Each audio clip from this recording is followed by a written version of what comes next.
The desert night swallowed the world whole, but for the lone man stepping from his battered sedan into the sodium orange glow of the parking lot lights. For Joe, the transition was a ritual, a crossing from one kind of silence into another. He paused, the dry Nevada air cool against his skin, and looked up at the sprawling, windowless complex that was his workplace.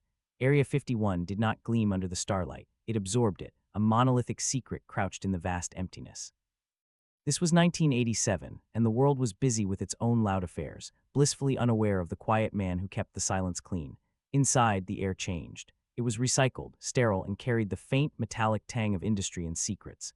The guard at the front desk, a man whose face Joe knew but whose name he did not, gave a curt nod as Joe slid his time card into the clock. The machine stamped the card with a definitive thunk, a sound that marked the official beginning of his 12-hour exile. He moved to his locker, the squeak of his worn sneakers the only conversation in the cavernous room. The act of donning his uniform was a practiced meditative process. First, the pale blue shirt, stiff with starch and smelling faintly of bleach. Then the darker blue trousers, their fabric worn thin at the knees. Finally, the plastic name tag clipped over his heart. Joe, no last name necessary. He was a function here, not a person. His custodial cart was his ship, and these empty corridors were his sea. He pushed it forward, the squeaking of its wheels a familiar, lonely anthem. The cart was stocked with a soldier's precision, bottles of industrial-grade cleaner that smelled sharply of ammonia, a regiment of fresh mop heads, and a vast gray bucket on casters.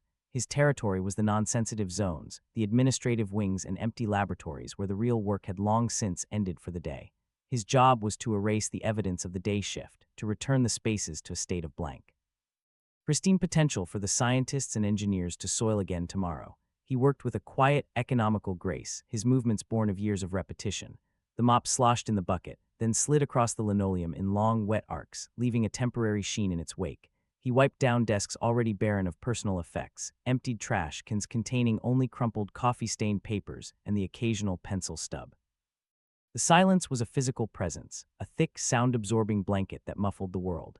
It was a silence he had grown accustomed to, a companion that was neither friendly nor hostile, but simply there.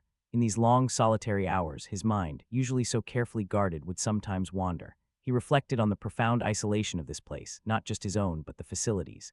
It was an island of intense, focused intelligence adrift in a sea of sand and ignorance. He was the ghost that haunted its halls, a silent witness to nothing at all, his own existence as mundane and unnoticed as the floors he claimed. He was an ordinary man performing an ordinary labor in the most extraordinary place on earth, and the contrast was a quiet, constant hum in the back of his mind, a dissonance he had learned to ignore as thoroughly as he ignored the locked doors and the whispered rumors. For now, the rhythm of his work was enough, the swish of the mop, the squeak of the wheels, the deep, consuming silence. It was just another night. The sterile scent of ammonia and floor wax usually dominated Research Room 4B, but tonight something else lingered beneath the chemical tang, a faint, coppery odor like the air after a desert lightning strike. Joe pushed his mop in slow, methodical arcs, the wet strands tracing patterns on the gray linoleum. His mind was adrift in the familiar monotony, his body operating on autopilot, when a flicker of light caught the corner of his eye.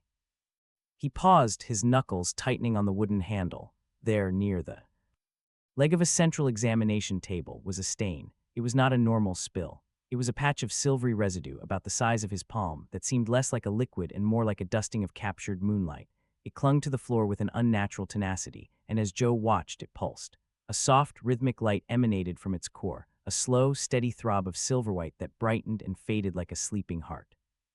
The light was not reflected, it was generated from within the substance itself, a faint, impossible glow in the harsh fluorescent glare of the room. Protocol dictated he clean it. He dipped his mop back into the bucket, wringing it out until it was merely damp, and pressed it against the silvery patch. The mop head slid over the substance without absorbing it, the fibers skidding across its surface as if it were polished glass. Frowning, he applied more pressure, leaning his weight into the task. A low, resonant vibration traveled up the mop handle, humming. Through his bones, the residue was warm, not hot, but possessing a living, metabolic heat that was utterly alien in the room's climate-controlled chill. The warmth and the vibration seemed to intensify in response to his pressure, a silent, stubborn resistance. A cold knot of unease tightened in his stomach. This was wrong. This was beyond a simple chemical spill or a dropped sample. This substance felt aware, reactive. He pulled the mop back and stared at the unblemished patch. The rhythmic pulsing continued, undisturbed, a silent beacon in the empty room. His mind raced through the possibilities, some new polymer, a classified energy source, a bioluminescent agent. but none of the explanations fit the visceral, unsettling feeling it provoked, the sense that he was not cleaning a mess but disturbing something. He glanced toward the door, the thought of reporting the anomaly a fleeting impulse. But the rules were clear and had been drilled into him for years. See nothing, hear nothing. Say nothing, his job was to clean, not to question. To report this would be to invite scrutiny, to break the fragile contract of ignorance that allowed a man like him to work in a place like this. It would mean conversations with men in crisp uniforms, forms to fill out, a spotlight on his quiet existence. The unease was surely just fatigue, he told himself, the product of a long night and an overactive imagination. The strange warmth was from a hidden pipe in the floor. The vibration was from distant machinery. He was just a janitor. With a resolve born of self-preservation, he turned his back on the gleaming patch. He pushed his cart forward, the squeak of its wheels suddenly loud and accusatory in the quiet room. He finished the rest of the floor, giving the silvery residue a wide berth, leaving it to pulse its silent, rhythmic secret into the empty night. He moved on to the next room, but the memory of that metallic gleam and its strange, living warmth followed him, a tiny, brilliant crack in the solid wall of his reality. The next lab on his route, designated 5C, was always a challenge. It was a space of organized chaos, a testament to minds that operated on a plane far beyond his own. Tonight, the air was different. It was colder, carrying a sharp, ozonic scent that bit at the back of his throat, a stark contrast to the usual aroma of solder and warm electronics. Joe pushed his cart inside, the fluorescent lights flickering to life with a sterile buzz, illuminating a scene that made his blood run cold. The central steel workbench, usually cluttered with schematics and circuit boards, was now home to something else entirely. Scattered across its surface were the tools of the scientist's trade, a set of polished chrome calipers, a delicate torque wrench, a pair of needle-nose pliers, but they were no longer just tools. Each one was encased in a translucent, gel-like substance. It looked like clear jelly, but it moved. It pulsed with a slow, viscous rhythm, creeping over the metal surfaces like a slug of living glass. The substance held a faint, internal luminescence, a pale greenish light that seemed to breathe, contracting and expanding in time with its glacial movement. It was as if the tools were being digested by something patient and alien. Joe stood frozen, his hand still on the cart's handle. His mind, trained to categorize and dismiss the unusual, scrambled for a foothold. Spilled lubricant, a new type of insulating gel. Lubricants didn't move with purpose. Insulating gels didn't glow with their own sickly light. This was an intrusion, a violation of the lab's controlled, man-made environment. The very air seemed to hum with a new, low frequency, a vibration that resonated unpleasantly with the memory of the warm, pulsing residue from the night before. He took a cautious step closer, his sneakers silent on the floor. He kept a respectful distance, his body instinctively recoiling from the unnatural sight. He noted how the gel seemed to be exploring the tools, tendrils of it slowly winding around the handle of the pliers, oozing into the intricate grooves of the calipers. It was a scene of eerie, silent possession. A wave of coldness radiated from the workbench, an unnatural chill that had nothing to do with the room's air conditioning. It was the deep, penetrating cold of a void, a chill that seemed to leach the warmth from the very air around it. He could feel it on his face from 3 feet away, a subtle, hostile frost that raised the hairs on his arms. This was not fatigue. This was not a trick of the light. This was a fundamental wrongness. The fear that had been a subtle whisper in the back of his mind now grew into a clear, cold note of alarm. His controlled world of schedules, chemicals, and clean floors was being breached by something he could not comprehend, something that defied the laws of the world he knew. The silent, creeping gel was more terrifying than any loud noise or visible threat.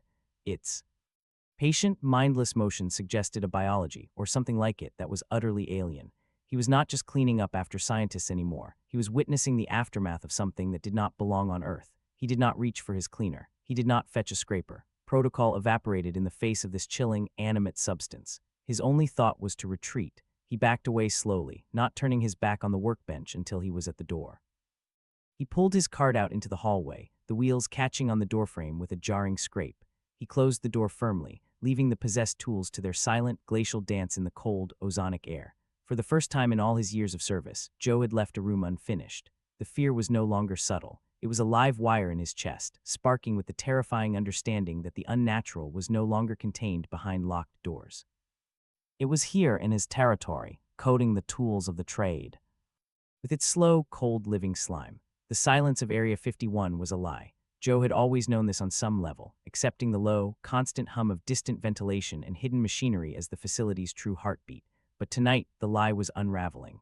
As he pushed his cart down the long, featureless corridor of Sector G, a new sound insinuated itself into the familiar auditory landscape.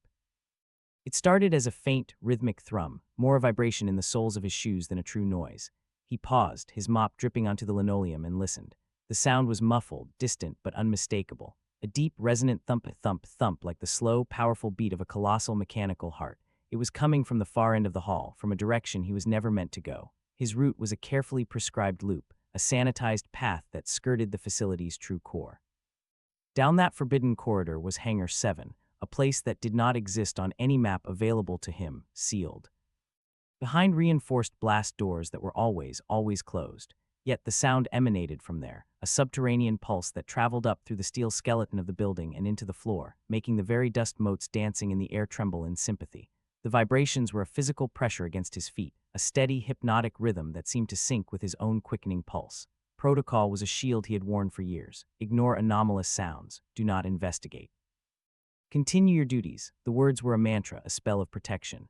He forced himself to look away from the corridor's end, to focus on the smudged handprint on a wall panel ahead. He dipped his mop, wrung it out, and resumed his work, the swish-swish of the fibers a desperate attempt to drown out the otherworldly cadence. But the sound was not just heard, it was felt. It traveled up his spine, a persistent, invasive tremor.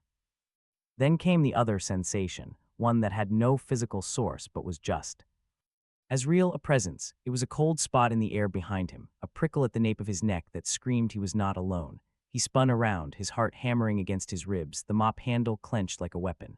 The corridor was empty, stretching into infinity under the relentless fluorescent lights, yet the feeling persisted, a weight of unseen observation. It was as if something vast and ancient had turned a sliver of its attention toward him, a consciousness noticing a microbe scurrying through its veins. The air felt thicker, charged with a latent energy that made the fine hairs on his arms stand erect. He was a ghost in these halls, but now he felt haunted. The rhythmic thumping from the sealed hangar was no longer just a sound. It was a call, a lure. His curiosity, a flame he had kept carefully banked for so long, now flickered with a dangerous intensity. What required a heartbeat that could shake the foundations of a building? What manner of presence could be felt but not seen? He finished the corridor in a rush, his movements jerky and uncharacteristically sloppy. As he finally pushed his cart around the corner, leaving the pulsating echo behind, the sensation of being watched faded, but the memory of it was seared into his mind. The mundane reality of his job had fractured, and through the cracks, something immense and terrifying was beginning to leak through, its rhythm now a permanent echo in the halls of his own thoughts. The compulsion began as a quiet itch in the back of his mind, a need to make sense of the senseless. For years, Joe had been a dutiful eraser, wiping away the day's evidence without a second thought. But the silvery pulse, the creeping gel, and the rhythmic heartbeat from the sealed hangar had changed him. They were not isolated incidents to be forgotten with the sunrise. They were pieces of a puzzle he was no longer willing to ignore.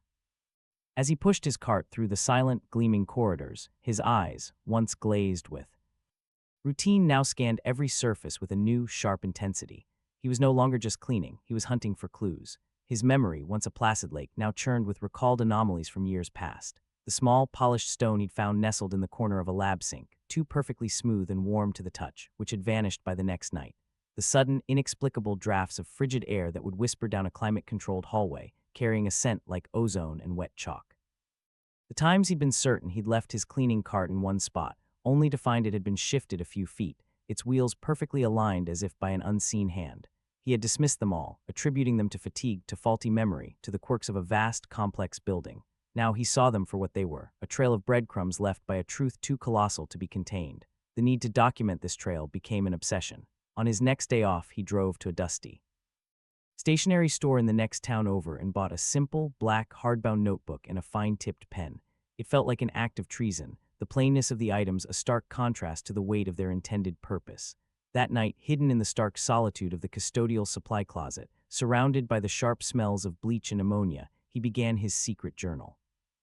The first entry was a detailed sketch of the silvery, pulsing residue from Research Room 4B. His hand, usually so steady with a mop, trembled slightly as he tried to capture the way the light seemed to emanate from its core. He noted its warmth, its resistance, the coppery smell. On the next page, he described the gel-like substance with its slow, sentient motion and the unnatural cold it radiated.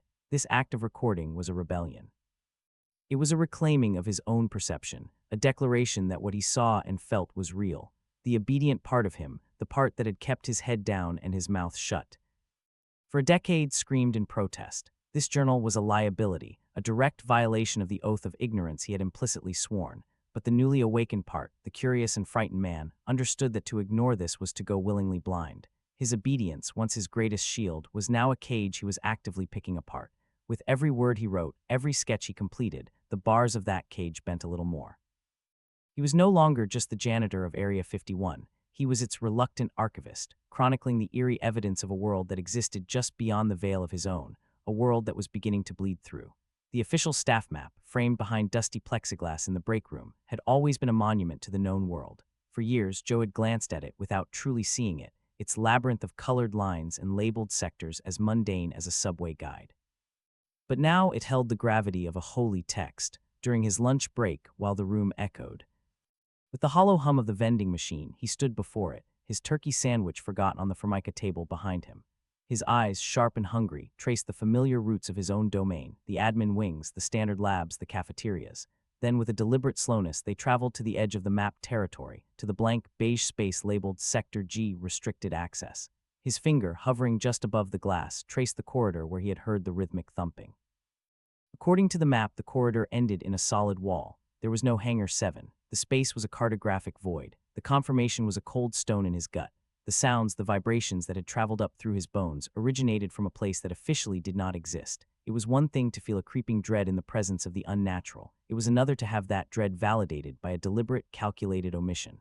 The map was not just a guide. It was a lie. It was a carefully constructed narrative of the facility, and his own experiences were the inconvenient truths scrubbed from its surface. The silence of the break room was no longer empty. It was now filled with the loud, screaming absence of a hangar. Just then, the door swung open and Gary, a burly electrician from the day shift who was working late on a repair, lumbered in. He grunted a greeting and beelined for the coffee machine. Seizing a sliver of opportunity, Joe cleared his throat, his voice unnaturally loud in the quiet. "Hey Gary," he began, trying to sound casually curious. "You ever worked down in Sector G, near the end of the West Corridor? Heard some plumbing noises down there last night. Sounded like it was coming from behind a wall." Gary poured his coffee, the stream of black liquid hitting the mug with a percussive splash. He didn't look up. "Nah, Joe, don't got clearance for that wing. Probably just the air handlers. Old building, lots of ghosts in the pipes." He took a loud slurp from his mug. "You know how it is. This place makes noises. You start listening too hard, you'll drive yourself nuts." The dismissal was so casual, so utterly devoid of curiosity that it was more chilling than any warning could have been. Gary wasn't hiding anything. He was simply profoundly uninterested. He existed within the official narrative, the one where strange sounds were just ghosts in the pipes, and the map was the ultimate authority. He was a man who had mastered the art of not seeing, and he assumed everyone else had too. His brush-off was a reinforcement of the very walls Joe was trying to peer over. As Gary left with his coffee, the break room felt larger and more isolating than ever. Joe turned back to the map. The lie was now a collaborative one, a shared fiction maintained not just by maps and locked doors, but by the willing indifference of everyone around him. The hidden truths of this place were protected not only by steel and secrecy, but by a culture of cultivated ignorance. He was alone in his knowledge, a solitary witness to an erased reality. The unmarked hangar on the map was no longer just a location. It was a symbol of everything he was not supposed to know, and its silent, cartographic absence screamed louder than any metallic heartbeat ever could.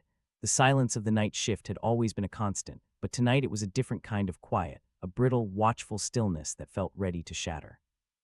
Change was most evident in the security guards. Joe had shared these nocturnal hours with them for years, their routines as predictable as his own.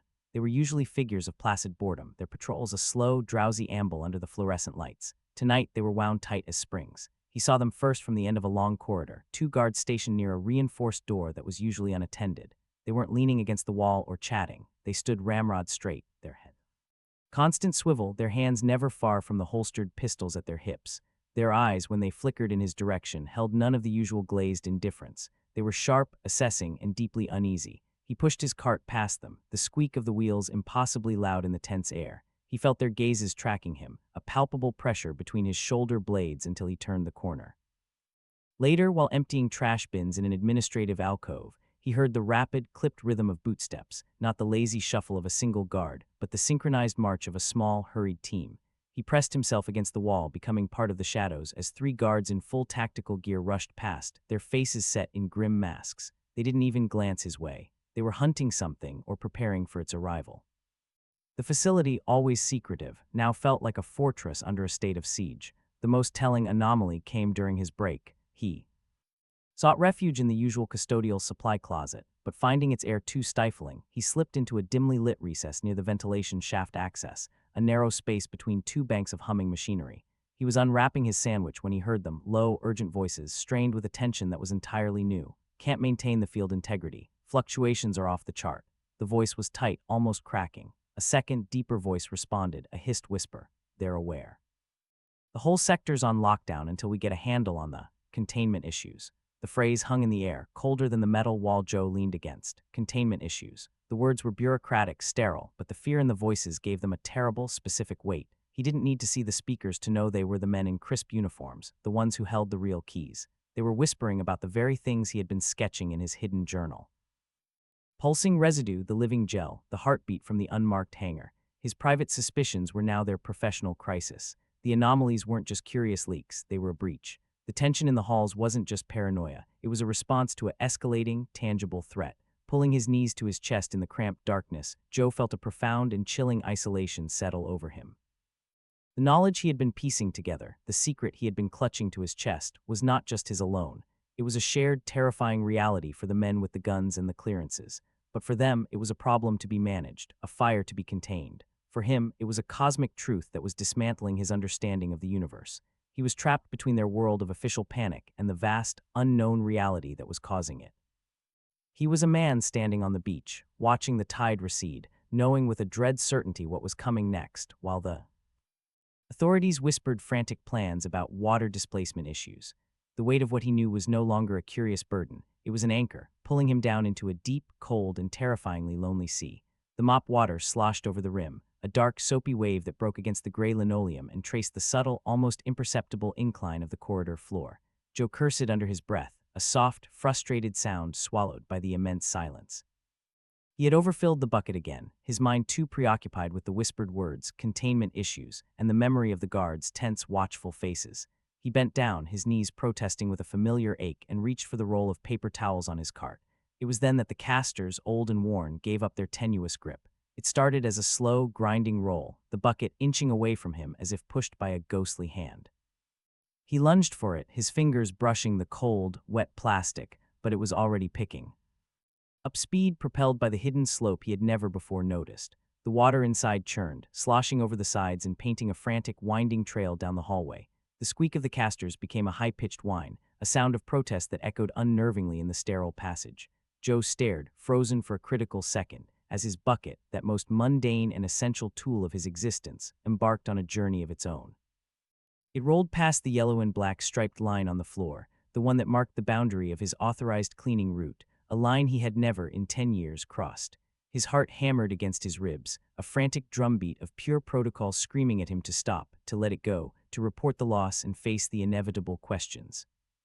But the bucket was picking up speed, careening around a gentle curve he had never seen, its path taking it deeper into a wing of the facility that was nothing more than a blank space on the staff map.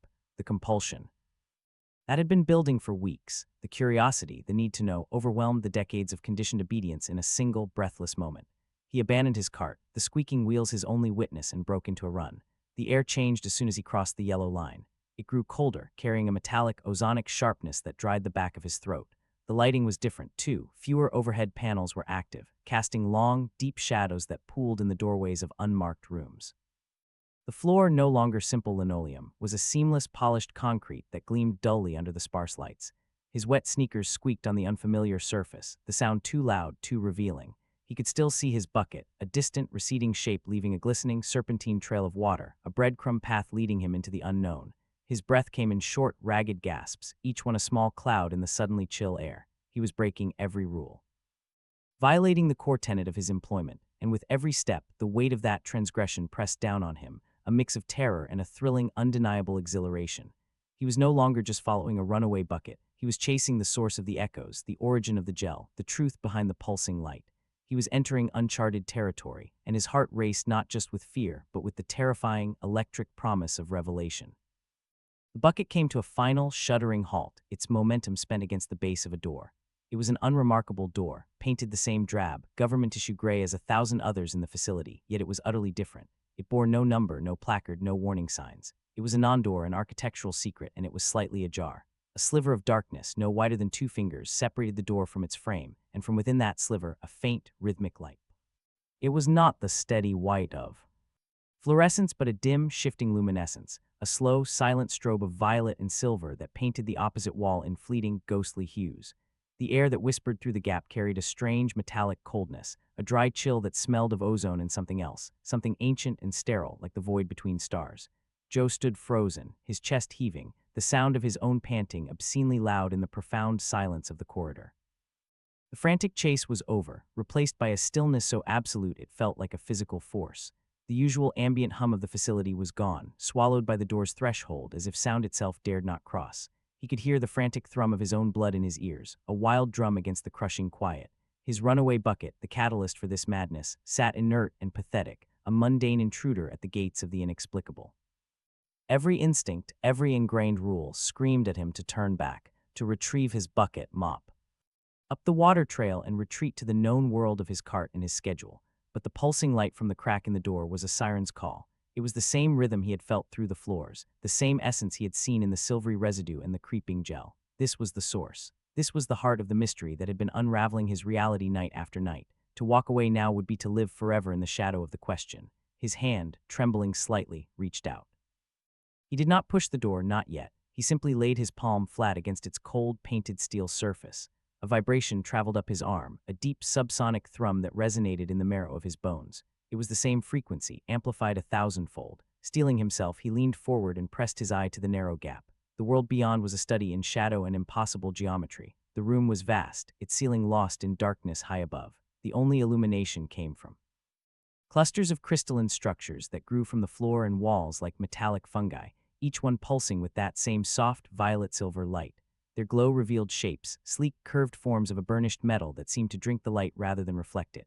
They were not machines as he understood them. They had no visible seams, no wires, no controls.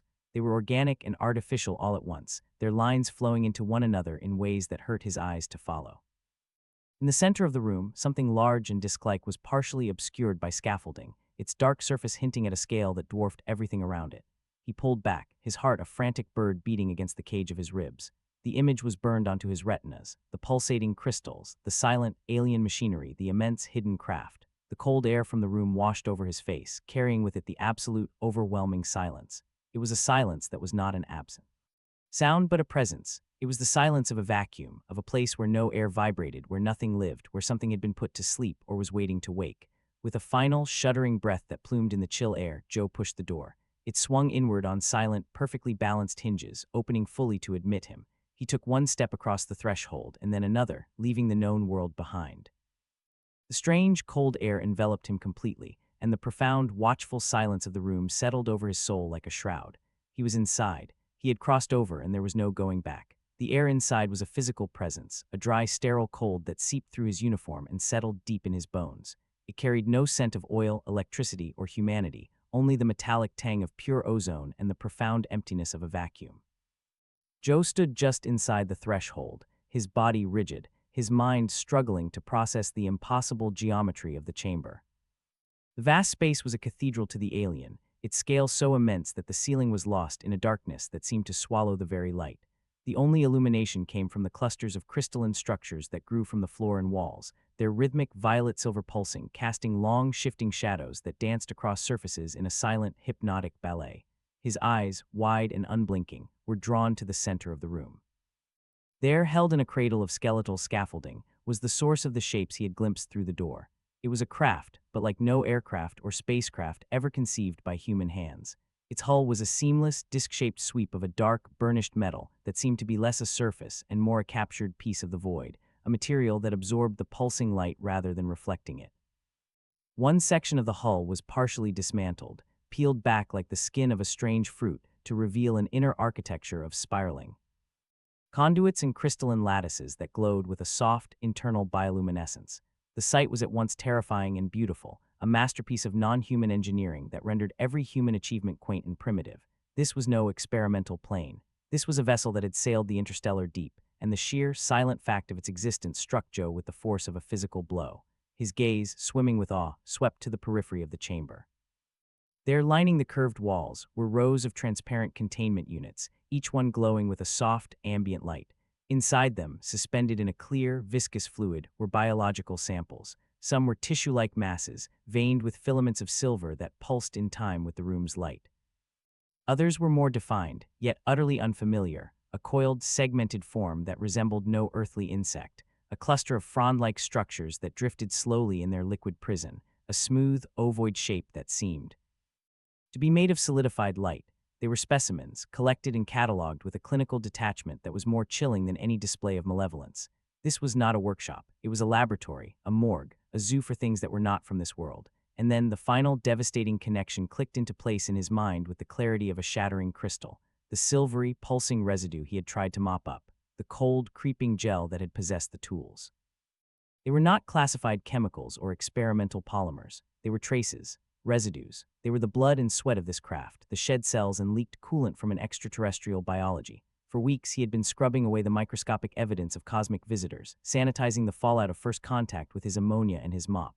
The mundane reality of his job, the smell of bleach, the weight of the bucket, the squeak of his cart, collided with the cosmic truth of this room, and the dissonance was soul-shattering. A wave of vertigo washed over him, so potent he had to reach out and steady himself against the cold wall. He wasn't just a janitor in a secret base. He was the custodian of a cosmic secret, the silent eraser of the greatest truth in human history. The awe he felt was instantly curdled by a primal, stomach-churning horror. He had touched this. He had been inches from it, breathing its air, wiping its essence from the floor, all while believing he was just cleaning another spill. The universe was immeasurably vaster, stranger, and more terrifying than he had ever dreamed, and he, Joe, the quiet man with the mop, stood at its terrifying, silent epicenter. The truth did not dawn on Joe. It detonated within him, a silent, internal explosion that vaporized the foundations of his reality and left a yawning cosmic chasm in its wake. He stood in the frigid, pulsing silence of the alien chamber, his hand still pressed against the cold wall for support, and the final, horrifying piece of the puzzle locked into place. This was not a secret military project. This was not advanced human technology. The craft, the specimens, the impossible residues, they were not from here. The government's most fiercely guarded secret was not a weapon, but a truth. Earth was not alone. Humanity was a single, isolated whisper in a galaxy teeming with voices. His mind, reeling, performed a frantic, nauseating inventory of his own memories. The silvery residue in Research Room 4B, warm and pulsing with its own light, was not a spilled polymer. It was a biological discharge, a piece of the craft's living technology, or perhaps even a fragment of its pilot. The cold, creeping gel in Lab 5C was not an industrial lubricant. It was a form of alien connective tissue, a semi-sentient substance trying to understand, or perhaps reassemble, the human tools it had encountered. Every strange draft, every misplaced item, every muffled, rhythmic thump through the floors, they were all echoes of this single, monumental fact. He had been living and working in the aftermath of first contact, a cosmic event reduced to a series of janitorial problems, and he, Joe, had been their cleaner. For years, with his mops and his buckets and his industrial solvents, he had been sanitizing the evidence. He had scrubbed the celestial grime from their floors, wiped the stardust from their desks, and disposed of the trash that contained fragments of a truth that would shatter the world. The sheer, devastating irony of it crushed the air from his lungs. He was the silent, unseen guardian of the status quo, the man who ensured that the greatest revelation in human history left no stain on the linoleum. The burden of this forbidden knowledge settled onto his shoulders, a weight so immense it felt physical, as if the gravity in the room had suddenly doubled. He was now a keeper of a secret that could redefine philosophy, religion, and science, and his only tools for bearing it. Fraying nerves and a profound, soul-deep terror. The world outside, with its shopping malls and sitcoms and political scandals, was a beautiful, fragile lie, and he was one of the few people who knew the terrifying truth of what lay in the darkness between the stars. The shattering of his personal reality was complete, replaced by a cold, cosmic dread and the unbearable weight of knowing. The universe, once a distant tapestry of pretty lights, had become a predatory expanse, its infinite jaws yawning just beyond the thin skin of the atmosphere. Joe felt its gaze upon him, a pressure not of air but of scale, a crushing awareness of his own microscopic insignificance. He was a bacterium on a dust mote, and something out there had just taken a sample. The walk back from the alien chamber was a blur, a frantic, stumbling retreat through the labyrinth of cold corridors. His body performed the motions of retrieval, grabbing the abandoned bucket, mopping up the incriminating water trail. Returning to his cart, but his mind was light years away, lost in the terrifying vacuum he had just witnessed. The familiar weight of the mop in his hand now felt absurd. A toothpick waved at a hurricane. How could he push soapy water across a floor when he now knew that floor was just a tiny raft adrift on an endless black sea filled with gods and monsters? Paranoia, cold and slick, began to uncoil in his gut. Every shadow in the hallway seemed to hold a new, menacing shape. The steady blink of a security camera's red light was no longer a routine fixture. It was a cyclopean eye, scrutinizing him, seeing the cosmic truth screaming behind his own eyes. The low hum of the ventilation system became the murmur of a distant, alien hive. He was certain that the men in the crisp uniforms knew. They had to know. They had seen him flee the restricted sector, had watched his panicked return on their monitors. They were just waiting, letting him finish his shift, a spider allowing a fly to tire itself out in the web before moving in for the kill. His hands trembled as he emptied a trash bin, the crumpled papers within seeming to whisper his condemnation. His shift became a grueling exercise in maintaining composure. He forced his breathing to remain even, his movements to stay slow and deliberate. He wiped down a counter with meticulous, unhurried strokes, each pass of the cloth a desperate performance of normalcy. But inside, a scream was building, a silent, high-frequency shriek of pure existential terror. He smiled weakly at a passing guard, a rictus of feigned ignorance that felt like it might crack his face. The guard nodded back, his expression unreadable, and Joe's heart hammered against his ribs, convinced the nod was a signal, an acknowledgement of his impending disappearance. He was a man wearing a skin of mundane routine stretched taut over a core of sheer galactic horror. The simple act of breathing felt like a betrayal, each inhalation drawing in air that had once circulated through that silent, alien chamber. He was not just cleaning a facility anymore. He was trapped inside the belly of a secret that was larger than his world, and the dread was a cold, cosmic tide, rising steadily to drown him. The familiar weight of the mop felt like an anchor to a world that no longer existed. Joe pushed his cart the next night, the squeak of its wheels a hollow echo in corridors that now felt like a stage. Every movement was a conscious act, a pantomime of normalcy performed under a spotlight he could not see but felt with every fiber of his being. He sloshed soapy water onto the linoleum, his arms moving in the same long, practiced arcs, but his senses were stretched taut, scanning the environment for the slightest shift. The silence was no longer empty. It was a listening silence, and he was the one being heard. It began with the cameras. The small, domed devices were mounted at every corridor junction, their dark lenses as commonplace as the lighting, but tonight their behavior was different. He noticed it in Sector D, near the empty administrative offices. The camera at the far end of the hall, which usually maintained a fixed, passive gaze, slowly pivoted. Its dark eye swiveled with a nearly silent whir, tracking his progress as he pushed the cart. He told himself it was a coincidence, a routine diagnostic sweep, but then it happened again in the main hallway, and again near the break room. The cameras were no longer static sentinels. They were active observers, their lenses following him with a quiet, unnerving precision. The tiny red operation lights glowed like malevolent stars in his peripheral vision, a constant, silent reminder that his every move was being cataloged. The guards were the second confirmation. Their patrol patterns had changed. Instead of their usual, predictable loops, they now lingered.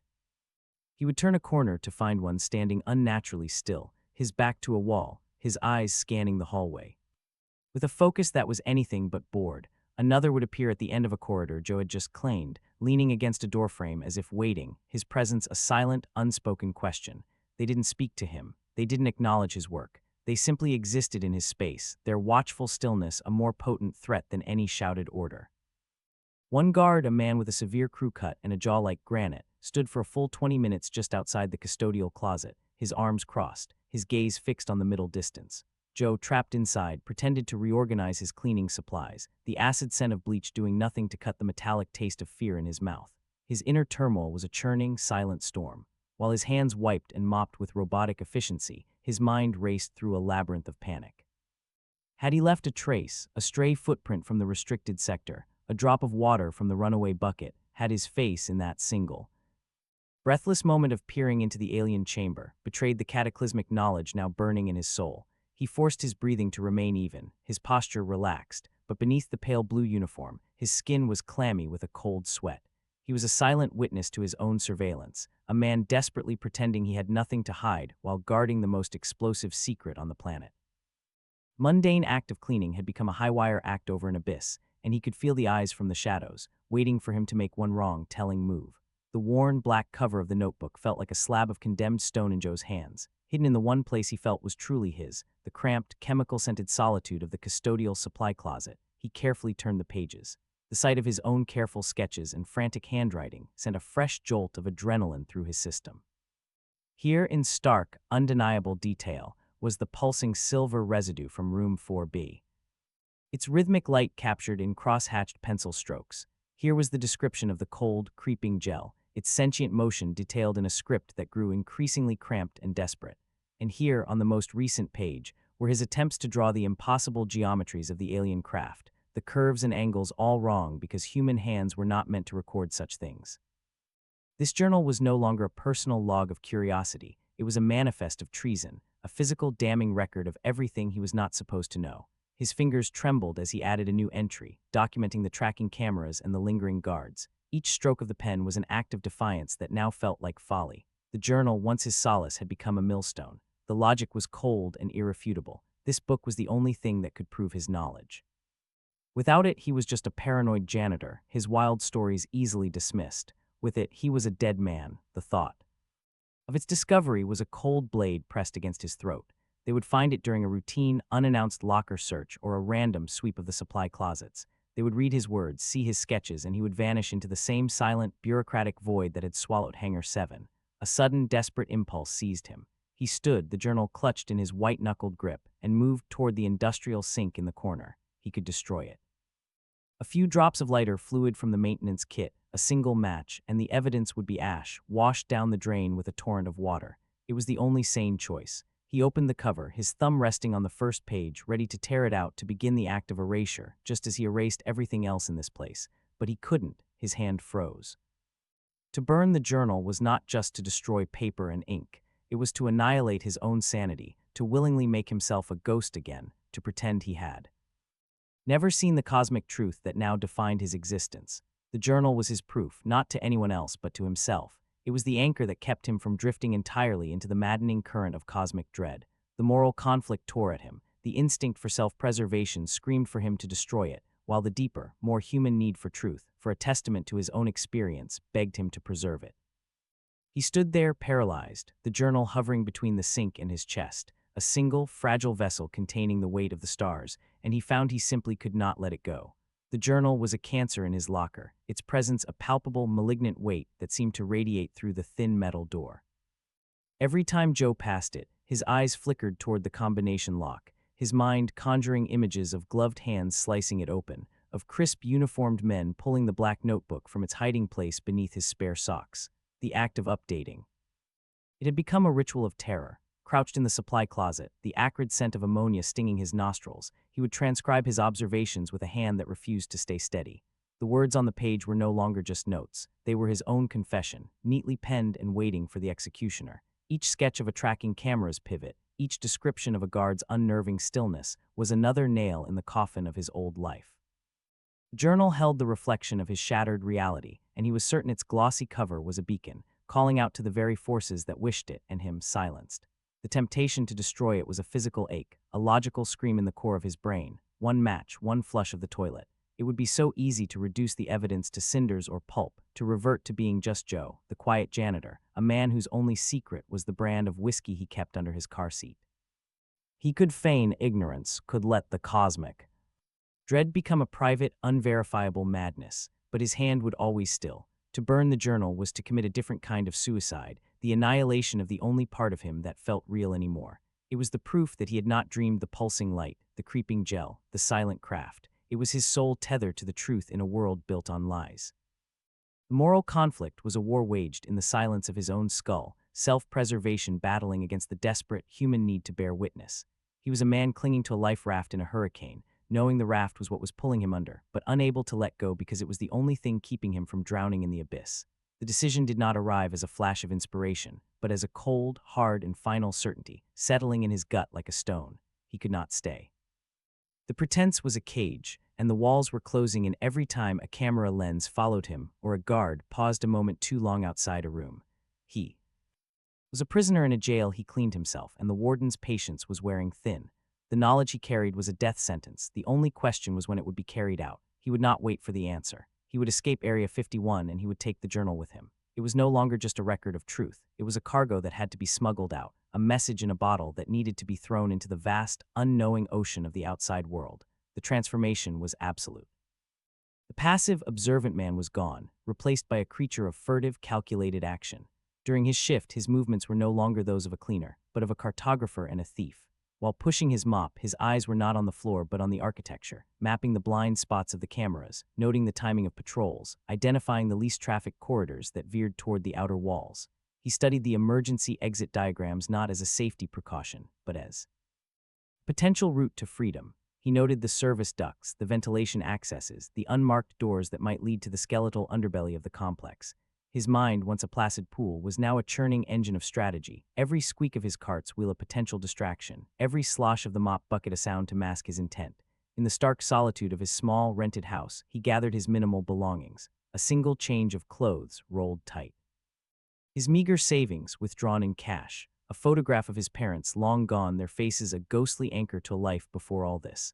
And the journal, its black cover now wrapped in a waterproof plastic bag, to be taped against the small of his back, hidden beneath his uniform. He looked at the pathetic pile on his bed. It was everything he owned in the world, and it was nothing.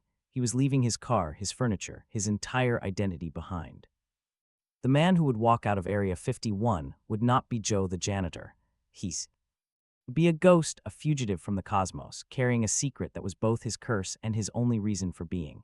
The fear was still there, a cold companion, but it was now subordinate to a new, fierce clarity. He was no longer a victim of the truth. He was its courier, and he was going to run. The air in the custodial supply closet was thick with the ghosts of 1,000 cleanings, the sharp scent of ammonia and bleach a familiar shroud. But tonight, the chemicals smelled like farewell. Joe stood in the semi-darkness, his heart a frantic drum against his ribs, the sound loud in the utter silence. His hands, usually so steady with a mop, trembled as he performed the final, irrevocable act. He peeled back his uniform shirt and pressed the plastic-wrapped journal against the small of his back.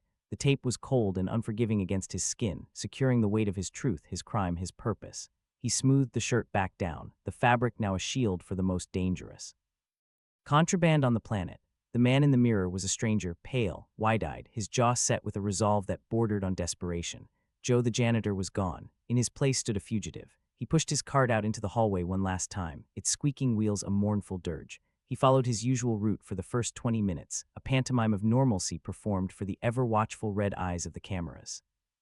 He mopped a stretch of already gleaming floor in the admin wing, his movements slow and deliberate, while his own eyes cataloged the positions of the guards. When the shift change siren wailed its distant, muffled cry, signaling the moment of maximum distraction, he made his move. Abandoning his cart in a shadowy alcove, he slipped away from the light, melting into the network of lesser-used maintenance corridors he had spent the last week memorizing. This was the underbelly of the facility, a world of unpainted concrete, exposed conduits, and the low, guttural hum of hidden machinery. The air was warmer here, dustier, carrying the oily scent of engines in decay. He moved like a phantom, his sneakers silent on the grimy floor, his body pressed against the cold walls. Every shadow was a sanctuary, every distant footfall a potential death knell. The first obstacle appeared sooner than he'd hoped, a heavy wire mesh gate padlocked shut, blocking the corridor. His planned route was cut off. A cold sweat broke out on his brow. He backtracked, his breath shallow, taking a narrower passage that sloped downward. A faint, almost invisible red beam spanned the corridor at ankle height, a motion sensor. His heart leapt into his throat. He dropped to his hands and knees, crawling beneath it, the grit of the floor grinding into his palms, the journal a hard, accusing lump against his spine. The tension was a wire pulled taut inside him, vibrating with every beat of his heart. He rounded a corner and froze. The sound of bootsteps, casual and unhurried, echoed from a connecting passage ahead, a patrol. There was no door, no alcove to hide in, just the long, exposed stretch of corridor. Panic, cold and sharp, lanced through him. He pressed himself flat against a bank of humming electrical transformers, the metal warm and vibrating against his cheek. The footsteps grew louder, accompanied by the low murmur of a casual conversation. He held his breath, squeezing his eyes shut, trying to make himself part of the machinery, part of the wall, part of the nothingness. The two guards strolled past, their focus on each other, their rifles slung casually over their shoulders. They were so close he could smell the coffee on their breath. He didn't move, didn't breathe, until the sound of their footsteps faded into the industrial hum, leaving behind only the pounding of his own blood in his ears. He had avoided them, but the encounter was a stark reminder. He was a mouse in a maze wired with traps, and the cats were just beginning their hunt. The final stretch of corridor was a gauntlet of fear, every shadow a potential ambush, every distant hum a siren. But ahead, a sliver of the real world beckoned, a heavy, reinforced emergency exit door, its long horizontal pushbar gleaming dully under a single wire-caged light. A high, narrow window of reinforced glass beside it showed a sliver of the outside, the profound, star-dusted blackness of the desert night. Freedom was 20 feet away. His breath hitched, a ragged, hopeful sound in the tense silence. He broke into a silent, desperate run, his body coiled like a spring, every nerve screaming for the other side of that door. He never made it. From the deep shadows to his left, a door he hadn't even noticed hissed open. 3 figures emerged, not the bored patrol guards from the inner corridors, but a tactical response team. They moved with a fluid, predatory grace, clad in black from head to toe, their faces obscured by helmets, their weapons, not standard pistols, but compact, sinister-looking devices with glowing prongs, already raised and leveled at his chest. They didn't shout. They didn't demand he stop. Their silence was more terrifying than any command. Joe skidded to a halt, his hands flying up in a useless, instinctive gesture of surrender. The air crackled with imminent violence. His eyes darted from the impassive black visors to the exit door, so agonizingly close. The journal felt like a brand against his spine, its truth a physical heat. They would take it. They would take it and him, and everything would be erased. In that split second, a final, defiant plan crystallized. It was a gamble, a desperate prayer to the indifferent desert. As the lead operative took a step forward, Joe spun, his body a blur of frantic motion. He slammed his shoulder into the emergency door's push bar. A deafening, percussive alarm shattered the silence, a blaring, mind-numbing wail that filled the corridor. The door burst open, flooding the space with a wave of dry, cold desert air. In the single second of chaos and distraction, as the tactical team flinched against the sudden sensory assault, Joe acted. His hand shot under his shirt, ripped the tape, and pulled the plastic-wrapped journal free. With a grunt of effort, born of every ounce of fear and hope he possessed, he hurled it. The small, dark bundle sailed through the open doorway, arcing through the night air, disappearing into the deep, rocky scrub just beyond the paved apron. It was gone. Truth was out of their hands. Strong, unyielding hands seized him then, wrenching his arms behind his back. The cold bite of restraints locked around his wrists. He was forced to his knees, his face pressed against the cold concrete floor just inside the threshold, the wild, free air of the desert teasing his skin. He did not struggle. He did not speak. As they dragged him back into the sterile, humming belly of the facility, the alarm still screaming its futile warning, he felt a strange, hollow peace. They had his body, but they did not have his secret.